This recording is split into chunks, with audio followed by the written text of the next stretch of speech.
ह्या फावटी गोंय राज्यात पावसान येवपाक बरोच वेळ केल्लो आसलो तरी आता पावसान बरेच नेट धरलेले आसा।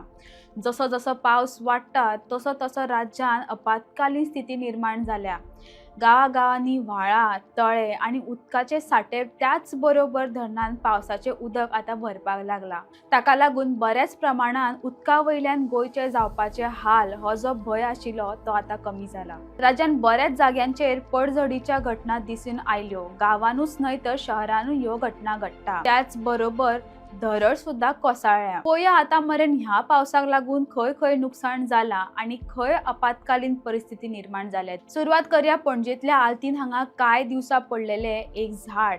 हे झाड पडल्या उपरांत लक्षात आयले की हांगा अजून एक अशें झाड आसा जे धोकादायक स्थितीन आसा आणि केन्नाय पडोंक शकता। प्रशासनान हाची वेळीच दखल घेवन अनर्थ टाळचो अशी लोकांची मागणी आसा। तशेंच मंगळारा वास्को हांगा अशेच एक धरड कोसळ्ळी आणि घराचे नुकसाण जाले। सुदैवान हातून खंयचीय जीवितहानी जाल्ली नासली तरी मालमत्तेचे बरेच नुकसाण जाल्ले आसा। सडा मुर्मगांव हांगासर दुसरे फावट रोडाचेर परत एकदा धरड कोसळ्ळी। ताका लागून लोकांमदी भय निर्माण जाला। धरड कोसळच्या कांय दिसा पयलीं PWD मिनिस्टर आणि स्थानिक आमदार ह्या जागेची पाहणी केली, पण तेंच्यांनी ठोस अशे काय उपाय केल्ले ना। ताका लागून दुसरे फावट हांगा धरड कोसळ्ळी। हांगा सुद्धा प्रशासनान बेगीतल्या बेगीन लक्ष दिवपाची गरज आसा, कारण पावसाचो जोर हो वाडत आसा।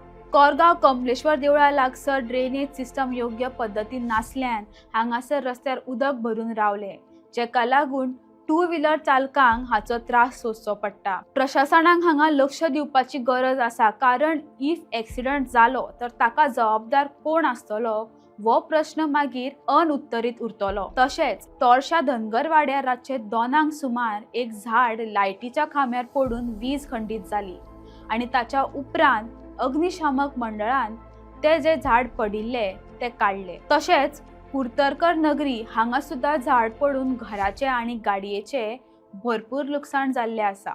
पावसाचो जोर वो असोच थोड्या दिसांक उरतलो। तुम्ही सगळ्यांनी आपली काळजी घेवची।